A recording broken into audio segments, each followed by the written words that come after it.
오늘은 스승의 주일이면서 또 부부주일로 지킵니다. 이번 달은 주일이 4번이 돼서 우리가 같이 지키게 됩니다. 특별히 오늘은 이 부부 신앙에 대한 말씀을 전하고자 합니다. 우리가 이 땅에 살아가면서 혼란스러울 때가 참 많이 있습니다. 특별히 신앙생활을 하면서 이 세상에 나가면은 모든 것이 다 부딪히고 혼란 속에 일어납니다. 교회에서는 창조론, 하나님이 창조하셨다라는 창조론을 가르치고 있지만 학교에 가서는 진화론을 가르치고 있습니다. 그래서 생명의 기원이 아메바로부터 시작해서 또 원숭이나 이러한 동물들로 인하여서 진화하여 사람이 되었다. 그래서 굉장히 많은 이 혼란을 겪게 됩니다. 어떤 면에서 보면 우리가 신앙생활을 하는 것은요, 우리의 신앙을 이 세상의 물결에 거슬러 올라가면서 믿음을 지키는 생활이라고 말할 수 있습니다. 세상에서 보는 기준 중에 하나가 뭐냐면은 이 사람을 짐승과 같이, 동물과 같이 여긴다라는 것입니다. 그래서 사람을 동물의 여러 종류 중에 한 우월한 동물로 간주하는 것입니다. 그래서 모든 이 실험이나 이러한 과학적인 증명을 얻을 때 이 동물들을 실험하면서 사람은 어떠한 부류다라면서 정의를 내리기도 합니다. 하지만 성경은 정반대로 이야기합니다. 하나님이 가장 싫어하는 것이 무엇이냐면 사람을 짐승과 같이 여기는 것을 가장 싫어합니다. 그래서 하나님은 특별히 뭐라고 얘기하냐면 사람을 창조하시되 하나님의 형상대로 창조했다라고 말합니다. 할렐루야. 사람을 창조하는데 원숭이를 보고 만드는 거예요? 다른 개나 돼지나 짐승들을 보고 똑같은 모습으로 사람도 만든 것입니까? 아니라는 것입니다. 사람은 짐승과 다르고요. 사람은 하나님의 형상대로 만드신 줄 믿으시기 바랍니다. 그래서 이 짐승들은요, 본능에 의해서 움직이는 것입니다. 그리고 짐승은요, 이 영혼이 없고 육적인 본능에 의해서 살아가는 존재들입니다. 하지만 이 사람은요, 영혼이 있고 하나님의 형상대로 지음받은 존재이고 사람만이 하나님께 예배할 수 있는 존재인 줄 믿으시기 바랍니다. 이 한국의 이혼율이 50%대라고 합니다. 이게 어떻게 이렇게 나왔냐면 그 한 해에 혼인신고한 사람, 그러니까 혼인신고한 사람의 숫자와 이혼신고를 한 사람의 숫자를 따져서 50%까지 나왔다라고 말합니다. 물론 이 수치는 이제 해마다 바뀌고 있습니다. 그래서 이 서부에서는 이 이혼율이 굉장히 급증하고요. 또 미국도 이혼율이 굉장히 급증하고 우리나라도 그 전철을 밟고 이혼율이 급증하고 있는 것이 사실입니다. 그런데 유럽에서는 이제 정반대로 이혼율이 많이 낮아졌다라고 합니다. 그래서 아니 이혼율이 낮아지니까 굉장히 좋은 소식 아닌가라고 하는데요. 알고 봤더니 아예 결혼을 하지 않고 그냥 동거하며 살아간다라는 것입니다. 심지어 프랑스 선진국이라고 하는 대통령은요, 지난번 대통령 때는 이 정식 결혼한 부인이 아니라 동거녀를 퍼스트 레이디, 영부인으로 들어왔습니다. 그런데 대통령 재임 기간에 또 다른 여자친구가 생겨서 과연 어떻게 하느냐, 전에 사귀었던 그 동거녀를 영부인으로 해야 되느냐, 아니면 지금 또 대통령이 새롭게 만나는 여인을 또 영부인으로 해야 되느냐, 아주 곤혹스러워 했다라고 합니다. 그런데 이번에 또 새로운 대통령이 되었습니다. 프랑스 역사상 가장 젊은 나이의 대통령이 가졌고요. 또 한 가지 새로운 기록을 가졌는데요. 그것은 뭐냐면 가장 나이 차이가 많은 여자와 결혼했다라는 것입니다. 25살의 연상의 여인과 결혼을 한 것입니다. 그런데 그 25살 연상의 여인은 누구냐? 자기가 고등학교 다닐 때 학교 선생님이었고 자기 같은 반의 친구의 어머니라는 것입니다. 이것을 보면 무엇을 얘기하는 것입니까? 이 사회가 하나님이 말씀하신 그러한 사람의 모습이 아닌 마치 짐승과 구별이 없는 그런 모습으로 치우쳐가고 있다는 것입니다. 서로 마음이 끌리고 서로 사랑한다라는 명목하에 이제는 여러 가지 율례나 도덕도 없고요. 친구의 어머니도 상관이 없고 그 어떤 규례도 상관이 없이 육적인 욕심에 끌려서 정욕에 끌려서 살아가는 것이 오늘날 이 땅의 현실입니다. 그러한 때에 다시 한번 우리가 성경을 통하여서 하나님이 우리에게 말씀하시고 있는 그러한 부부가 어떠한 것인지 다시 한번 말씀을 통해 깨달을 수 있는 우리 모두가 되기를 주님의 이름으로 축원합니다. 하나님께서 사람을 창조하셨을 때요, 동물들은 남자와 여자를 한꺼번에 창조를 했습니다. 그런데 하나님께서 사람을 창조하실 때는요, 남자를 먼저 창조했습니다. 그리고요, 남자를 먼저 창조하고 나서요, 남자로 하여금 먼저 훈련을 받게 합니다.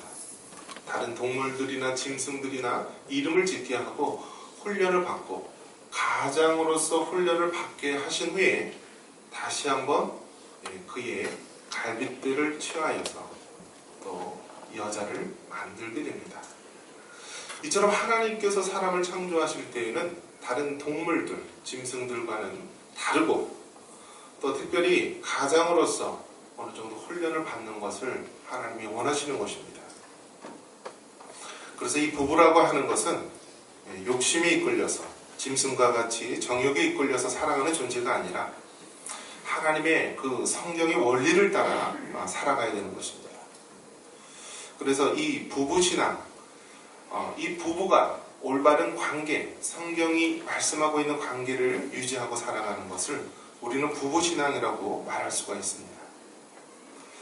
이 부부신앙의 첫 번째는 무엇이냐면 하나님께서 짝지어 주신 것이다 라는 것입니다.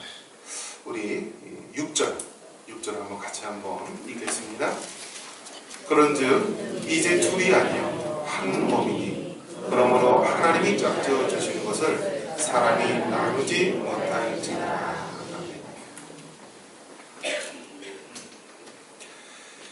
하나님께서 짝지어 주신 것이다 라고 말합니다. 하나님께서 짝지어 주셨다.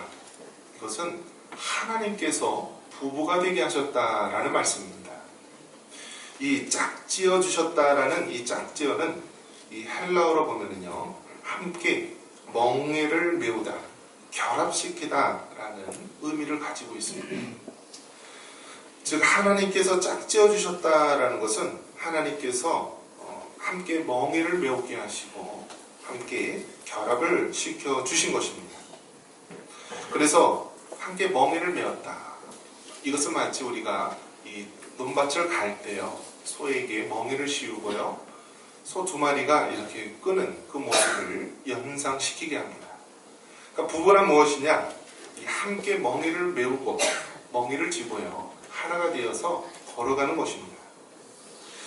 그래서 함께 수고도 하고 함께 땀 흘리고 함께 고통도 느끼는 것이 부부입니다. 그리고 한 몸으로서, 한 인격으로서 우리가 감당하는 것입니다. 그래서 이 하나님께서 짝지어 주셨다라고 이런 말 속에서는요, 하나님은 실수가 있으신가요? 없으신가요? 없다라는 것입니다. 반면에 사람은 어떤가요? 사람은 실수를 하나요? 안 하나요? 실수를 얼마나 많이 하는지 모릅니다. 얼굴을 보고 결혼하는 사람들. 어떤 사람이 결혼을 하고 났는데요, 이제 결혼을 다 이렇게 기쁜 여인하고 결혼을 했는데 신혼여행을 갔는데 보니까 이게 다 인조인간처럼 모든 것을 이렇게 꾸미고, 그리고 다른 사람처럼 보여서 굉장히 실망하는 경우가 있다고 합니다. 심지어는 아이를 낳았는데 아무도 안 닮아서 깜짝 놀랐더니 성령 전에 누구랑 닮았다 이런 이야기도 합니다. 사람은 실수를 하는 자입니다. 하지만 우리 하나님께서는 실수가 없는 하나님이십니다. 그래서 하나님께서 짝지어 주셨다라고 하는 것은 얼마나 큰 위로가 되고 힘이 되는지 모릅니다. 우리 인간의 생각으로 이해가 안 되지만, 그래, 이 사람은 하나님이 나에게 짝지어 주신 것이기 때문에 하나님은 실수가 없고 나에게 가장 적합한 사람이다라는 확신을 가질 수 있는 것입니다. 우리가 부부신앙의 헌법이라고 할 수 있는 구절이 있는데요, 그것은 에베소서 5장 22절 이하에 있는 말씀입니다. 우리 같이 한번 찾아보겠습니다. 에베소서 5장 22절에서 25절입니다.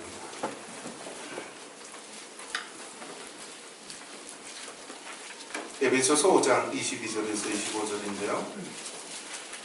자, 먼저 우리 여자분들은 22절에서 24절을 한번 같이 한번 읽겠습니다. 3절. 에베소서 5장 22에서 24절까지는 우리 여자분들만 한번 읽겠습니다. 자, 아내들이여 시작. 아내들이여 자기 남편에게 명령을 주셔야 하라. 이는 남편이 영향의 머리니 그리스도께서 우리의 머리를 같으니 그가 바로 몸의 기준이시라. 그러므로 교회가 그리스도에 대하여 아내들로 거듭나야 하는 남편에게 공활하시라. 자, 이번에 남편, 우리 남자들만 한번 고백하겠습니다. 25절입니다. 남편들아 아내 사랑하기를 그리스도께서 교회를 사랑하시고 그 교회를 위하여 자신을 주신 같이. 이 말을 한마디로 한다면요, 아내들은 남편을 어떻게 하라고요? 복종하고 또 존경해야 됨을 말씀하고 있습니다. 그리고 남편들은 아내를 어떻게 하라고요? 죽기까지 사랑해야 된다. 그래서 이 관계를 어떻게 설명하냐면요, 남자와 여자와의 관계를요, 그리스도와 교회와의 관계로 우리 예수님께서 비유로 설명을 해주십니다. 우리 아내들은 남편을 향하여서 복종을 해야 되는데요, 이것은 마치 교회가 그리스도를 위해서 순종하며 복종하는 모습을 떠올리게 합니다. 그래서 교회가 그리스도께 하듯이 이 아내들은 자기 남편에게 복종을 하라라고 말합니다. 또 반면에 남자들은 어떻게 하라고요? 남자들은 이 아내를 사랑해야 되는데요, 어떻게까지 사랑하라고요? 죽기까지 사랑하라. 마치 우리 예수님께서 교회를 위해서 십자가에 달려 죽으신과 같이 죽기까지 사랑하라라는 것입니다. 어떤 게 쉬울까요? 여러분, 남편에게 순종하고 존경하는 것이 쉬워요? 아니면 죽기까지 사랑하는 것이 쉬워요? 다 뭐 자기께 힘들어 보이지만요, 다 어렵습니다. 다. 여러분, 요즘에 순종하고 존경하는 것이 얼마나 어렵습니까? 남녀 평등 시대라고 하는데 정말 이 순종할 것이 하나도 없고 복종해야 될 그런 모습이 전혀 없는 사람에게 순종과 복종 또 존경을 강조한다면 쉽지 않은 것입니다. 또 마찬가지로 이 아내를 사랑하는데 연애하고 신혼 때 사랑할 수 있으면은 그럼 누구든지 사랑할 수 있는 것이죠. 그런데 사랑해 보이지 않을 때에도, 그럴 때에도 사랑하라. 죽기까지 사랑하라. 그것은 쉽지 않은 것입니다. 하지만 하나님 말씀이시기에 그 말씀대로 순종할 수 있는 우리 모두가 되시기를 주님의 이름으로 축원합니다. 그래서 여러분 아내 된 자는 내가 남편을 정말 순종하고 존경하는가? 만약에 여러분이 그런 마음을 갖지 못한다라고 한다면 기도하시기 바랍니다. 하나님, 정말 내 남편이 정말 믿고 순종할 마음도 안 생기고 존경할 마음도 안 생기는데 하나님 말씀에 의해서 남편을 순종하고 존경하기로 결단합니다 하면서 여러분 그렇게 따라보시기 바랍니다. 아멘. 그러면 여러분 정말 그 남편의 모습이 변화되는 줄 믿습니다. 어느 한 분의 고백입니다. 자기 남편이 맨날 술 먹고 늦게 들어오고 그런 모습을 보니까 이 믿음의 아내가 기도합니다. 하나님, 이 술 먹고 맨날 곤드레 만드레 들어오는 남편이 나중에는 정말 신실한 믿음의 사람, 믿음의 장로님이 될 줄 믿습니다 하면서 늘 기도를 했는데요. 정말 나중에는 그렇게 기도대로 되더라라고 말씀합니다. 여러분도 이렇게 말씀을 붙잡고 기도할 수 있는 여러분 되시기를 바랍니다. 그리고 남편은요, 아내에게 사랑해야 됩니다. 여자는요, 사랑을 받고 자라는 존재입니다. 괜히 다른 데 가서 쓸데없이 사랑한다라는 말을 하지 말고 누구에게 사랑하라고요? 아내에게 사랑하라는 것입니다. 그러면요, 이 아내에게 자꾸 사랑한다 하면은 정말 그 믿음의 고백처럼 사랑스러운 모습으로 변해드는 줄 믿습니다. 그래서 사랑해야 되는 것입니다. 어떻게 해요? 우리 예수님이 교회를 위해서 십자가에 죽으신 같이 사랑을 해야 합니다.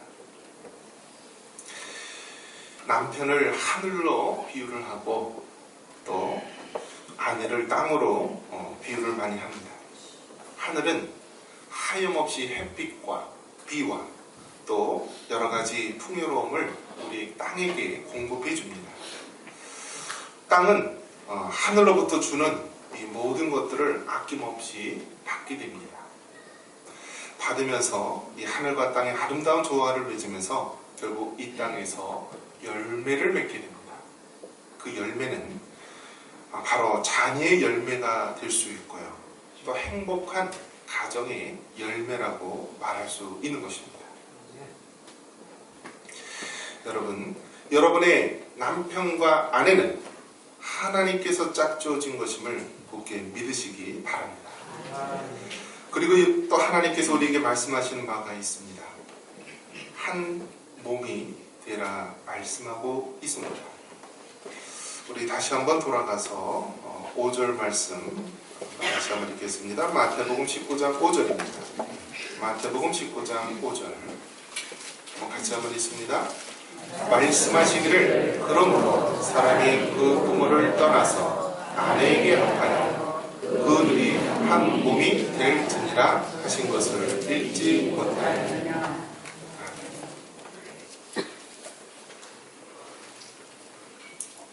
한번 따라해 보겠습니다. 한 몸이 되어야 한다. 이 한 몸에 이 진리가 있습니다. 이 한 몸이라고 이야기했을 때 남자와 여자, 가정을 결혼을 하지 않은 남자와 여자를 뭐라고 말할 수 있죠? 반쪽이라고 말할 수 있습니다. 반쪽은 아직 완전한 하나가 아니고 불완전한 존재입니다.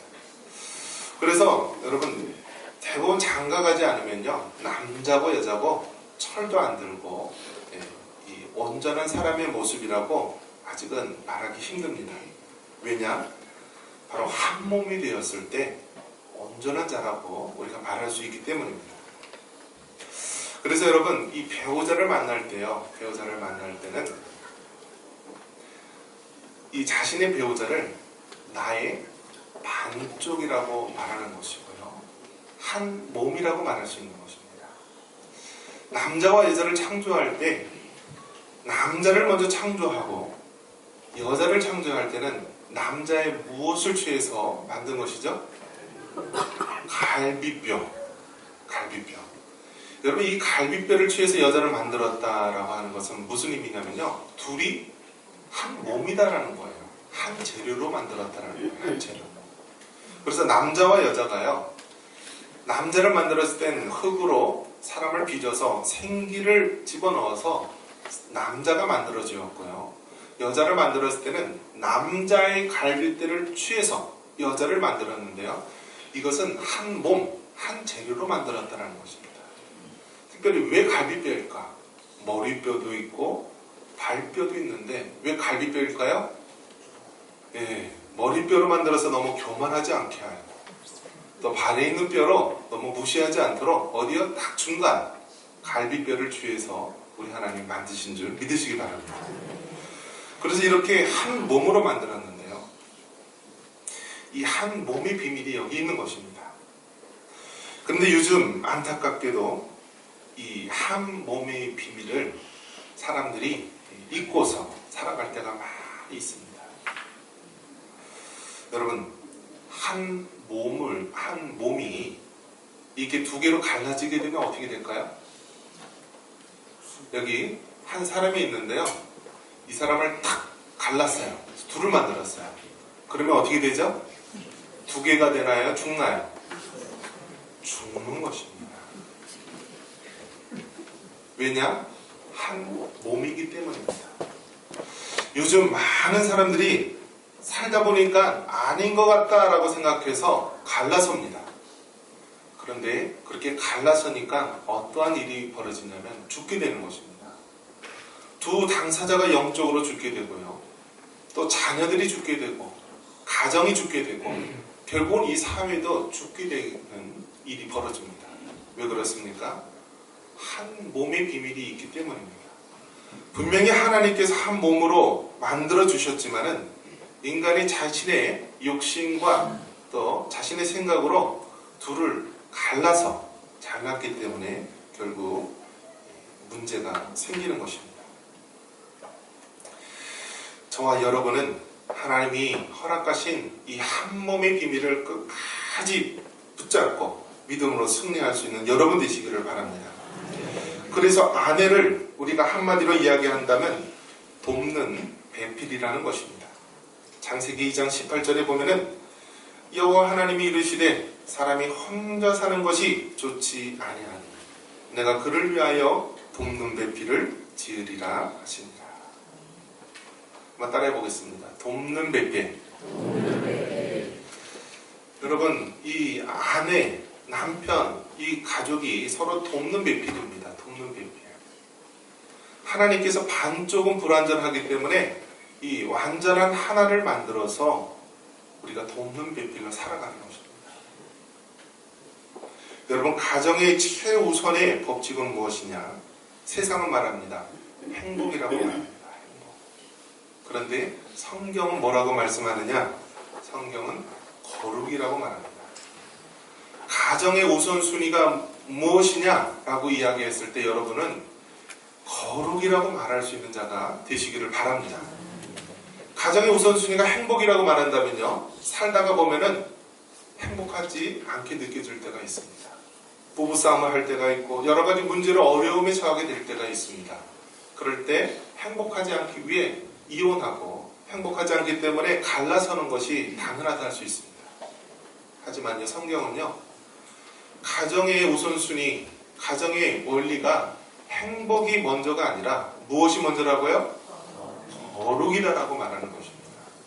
그렇기 때문에 거룩을 위해서 하나님께서는 서로 이 가정이 한 몸을 이루고 온전하기를 바라는 것입니다. 우리 아까 찾은 말씀 다시 한번 찾아보겠습니다.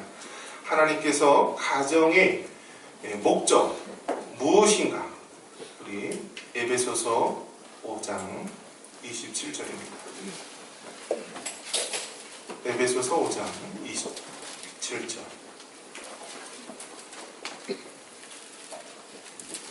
같이 한번 읽겠습니다.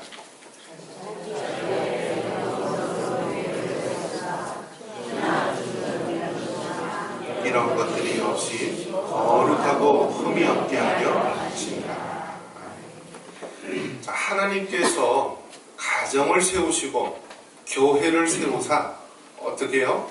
티나 주름 잡힌 것이나 이런 것들이 없이 어떻게 해요? 거룩하게, 할렐루야, 거룩하게 우리를 지으시기 위해서 하나님께서 가정을 만드시고 하나님께서 교회를 만드신 줄 믿으시기 바랍니다. 여러분, 하나님께서는요 가정에서도 가시를 두게 됩니다. 그리고 교회에서도 가시가 있어요. 우리 삶 속에 늘 우리가 지내다 보면은 가시가 있어요. 가시가. 그런데요, 이 가시를 둔 목적은 무엇입니까? 결국 이 가시를 통하여서 우리가 하나님 앞에 낮아지고 겸손하고 또 하나님 앞에 무릎 꿇고 기도할 때 하나님께서 우리에게 거룩을 이루기 위함입니다. 말씀을 정리합니다. 오늘은 부부주일입니다. 세상은 말합니다. 행복하기 위해서 이혼도 할 수 있고 자신의 유익을 따라서 얼마든지 결정할 수 있다고 말합니다. 하지만 성경은 단호하게 아니라고 말합니다. 성경은 부부신앙을 통하여서 우리를 거룩하게 하기를 원하십니다. 절대 세상의 방법이 아닌 하나님의 말씀을 따라 가정을 통하여 여러분의 거룩을 이뤄가시고 가정을 통하여 우리 성화를 이루어갈 수 있는 여러분 되시기를 주님의 이름으로 축원합니다.